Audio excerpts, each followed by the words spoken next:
Chapter 2, 5 months before. The Saturday before school started, I was always an event to Henry's Jones. It was the last party of summer. My sister loved summers of kegs and fireworks, romance and flings. She sat across legged on the floor in her bedroom in front of her mirrored closet doors. Her short dress hiked up her on her thighs as she spread a sea of cosmetic on the carpet around her. She ran a streak of foundation under each eye, highlighter down the bridge of her nose, and bronzer beneath each cheekbone, a layer of armor before battle, because that's what these parties were to her. A war on all the heartbreaking boys in the San Francisco Bay Area.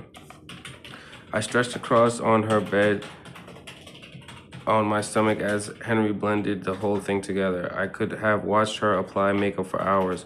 Holding my chin in my hands, I waited for something I could confirm as an invitation to the party. It wasn't so much that I wanted to go, but I wanted to spend Saturday night with Henry.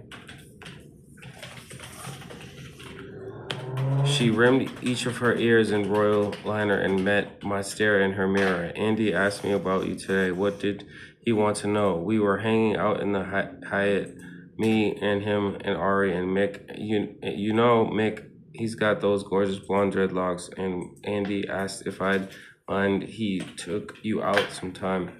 I rolled onto my back and stared up at her spinning ceiling fan. I hope you told him there was no way hell I'd go.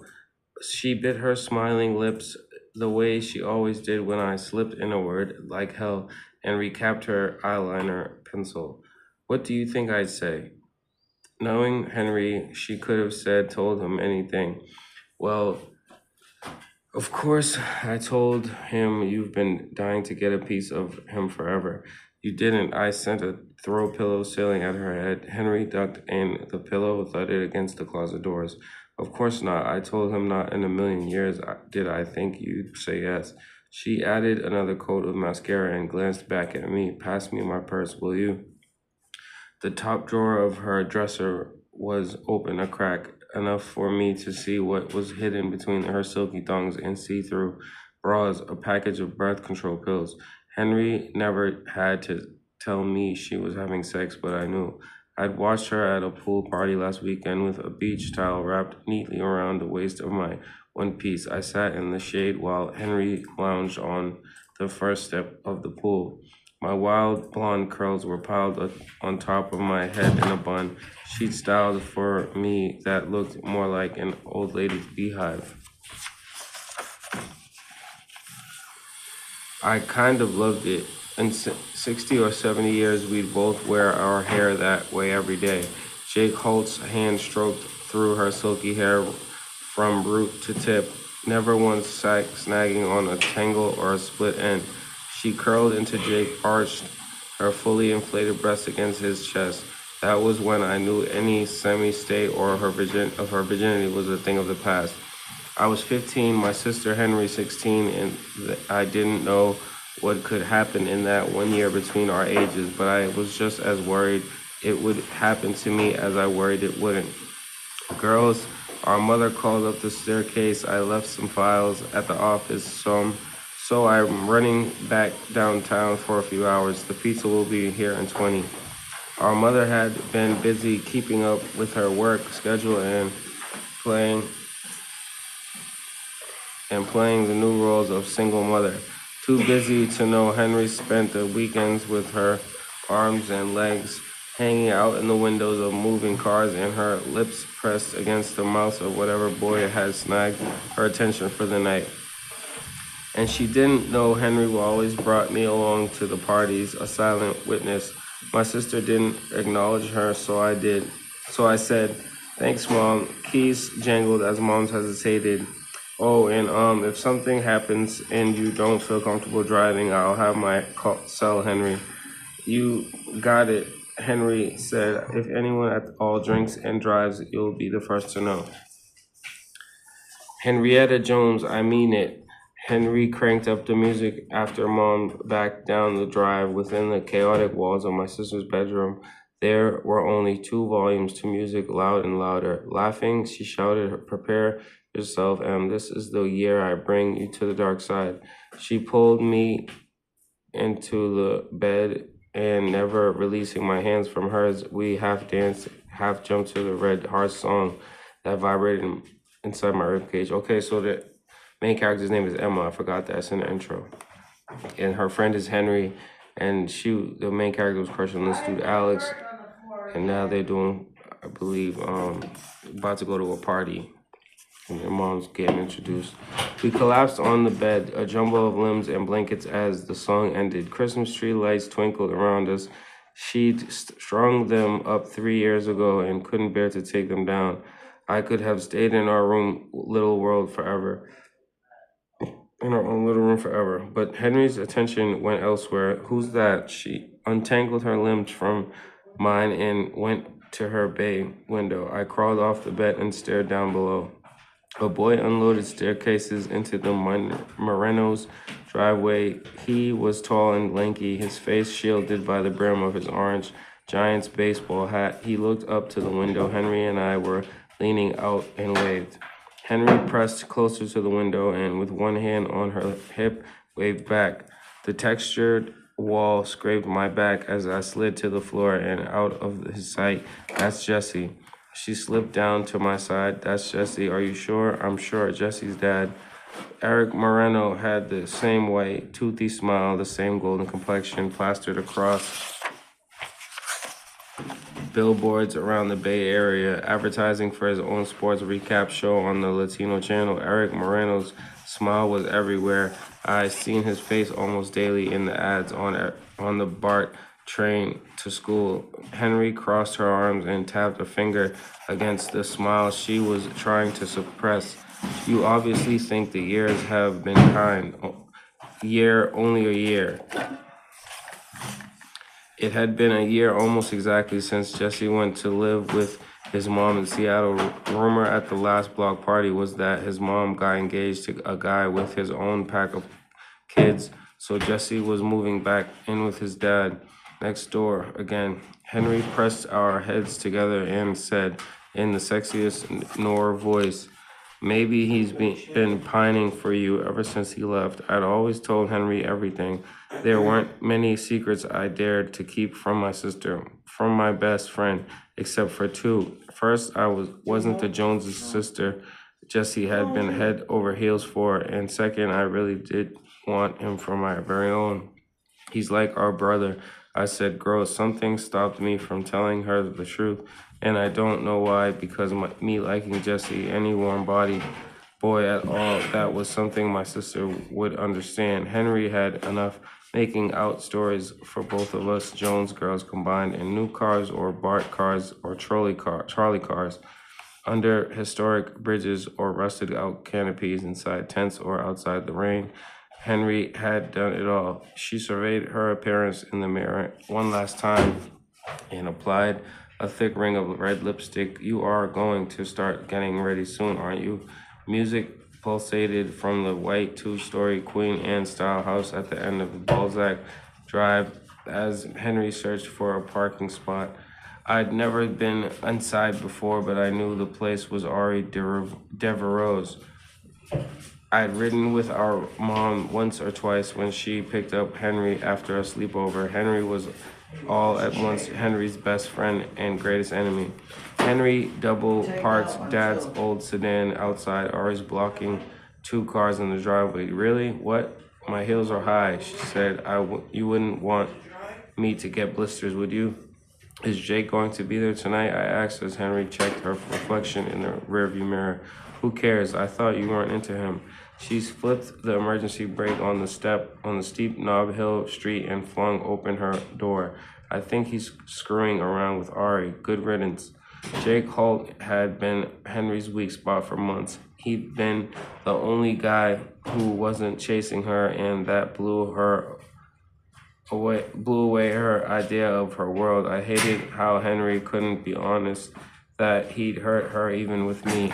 Henry shouldered through the stream of boys spilling onto the wraparound porch as I followed her up the twisted walkway. She wore a gold top with straps with the width of angel hair pasta.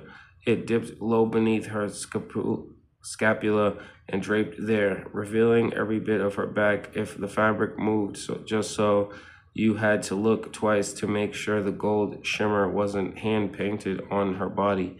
On her right wrist hung a Goldman's watch with a too big strap that slipped down her forearm with every lift of her hand. It was eye catching and so obviously on purpose. To anyone else, it was a fashion statement, but I recognized the watch of our dad's.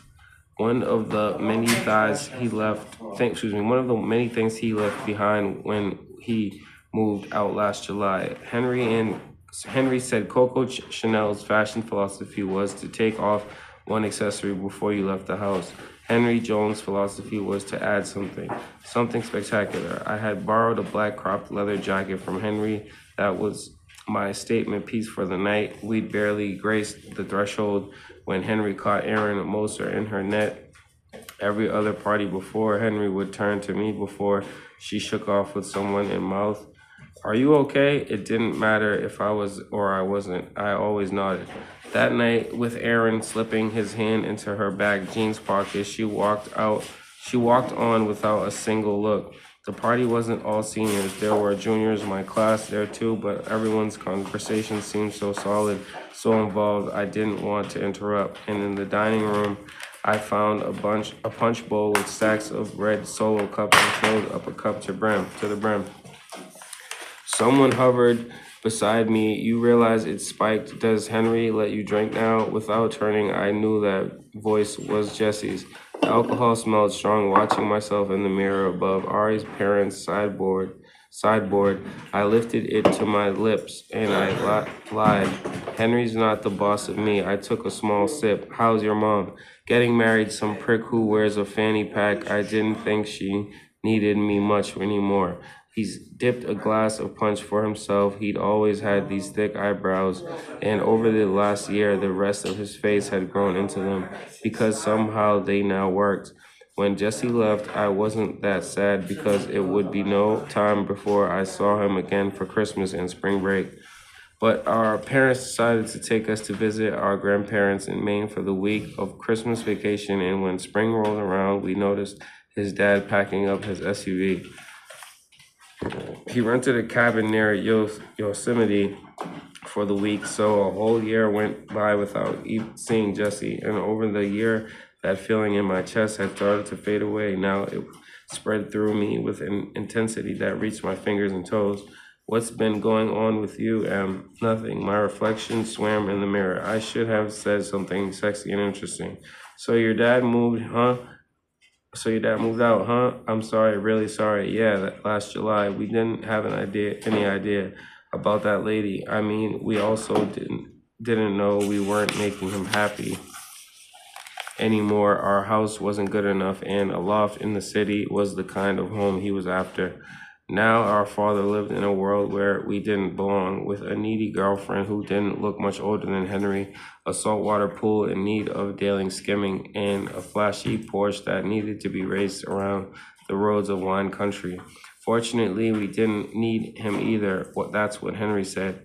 How'd you hear? My dad told me when I got back your dad's car wasn't in the driveway for a couple days, and what? I sort of asked.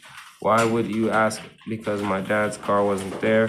I stared at him into his brown eyes, and as if they hid the answer.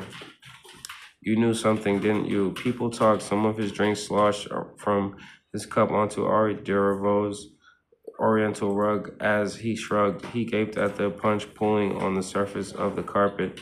I rubbed my shoe against the stain until it absorbed. Don't tell Henry any of this. He nodded. He knew us well enough, I guess, because he didn't ask why. So I didn't know what I was going to say next, but I had to change the subject. You haven't invited me over for a fort building yet. I'm kind of hurt. We used to make some masterful creations with a few sheets and a couple of chairs. Oh man, he smiled into his cup. I forgot all about our forts, and I forgot how funny you are. Funny, I was funny. I had his attention, and now I wasn't sure what to do with it. I missed you a lot. I lifted my punch and go. I miss you too. His eyes sparkled. They were focused on me, and then they drifted across the room. Henry came with you, didn't she? He stepped out of the dining room and through the stairway. Before I could answer, I stayed close to his back as he searched through the house. We passed by Aaron Moser, who Henry had now abandoned, and Jake Holt at the dark end of the hallway with his thumbs hooked in the belt loops of Ari's jeans. Like always, Jesse was following Henry. I was following him, and nobody was following me. Jesse slowed, and before I even saw my sister, I knew he'd found her. She sat on Ari's parents' snow white couch in the back of the formal living room, her legs draped over the lap of a guy with a snake tattoo winding up his arm. While Jesse kept moving, I hung back. He approached and bumped his knee on the coffee table. His lips moved. I couldn't hear what they were saying, and with her hazy, half-drunk eyes, Henry glanced up at him. She barely even smiled. The boy said something into her ear and snickered. Henry curled closer to him, and as she laughed, her hair tumbled down her back. Jesse turned red and strode out the sliding glass door to the wraparound porch. He didn't even cut his eyes my way as I set my cup on the railing beside his hand. Nothing's changed, he said. What do you mean? His throat made a funny sound when he started to speak. I guess Henry's still trying to destroy herself. I wondered what chapter. Let me see. Jesse turned red and strode out the sliding glass door to the wraparound porch. He didn't even cut his eyes my way as I set my cup on the railing beside his hand. Nothing's changed, he said. What do you mean? His throat made a funny sound when he started to speak. I guess Henry's still trying to destroy herself. I wondered what chapter of the past he was thinking about. So he's changing the subject. This girl's having a hard time getting a guy. She's crushing on a lot of guys. They're at a party. They were getting ready for a party at the beginning of the chapter. The childhood we'd shared was, they're introducing new characters. The childhood we shared was full of twisted Jesse and Henry memories. The stranger who prowled the wire fence by the jungle gym. The stranger our moms tried to get banned from the playground. Henry loved to rile Jesse up by asking the guy his name. That's the character I remember. They introduced Jesse. I think she likes him too. The field, and he's messing with the other girl, I think. The field trip to the water park when the teachers made Jesse and Henry buddies and she disappeared. He'd thrown up his lunch worrying she drowned. The time he'd carried her to the nurse's office when she'd fallen from the swing set after accepting a dare from the boys to climb the very top. A little bit of observation. I wouldn't say jealousy, but it seems like a little bit of jealousy. Like the girl Henry gets the guy she likes all the time. I never thought about Jesse as someone who should have been mine until I saw the way he loved Henry.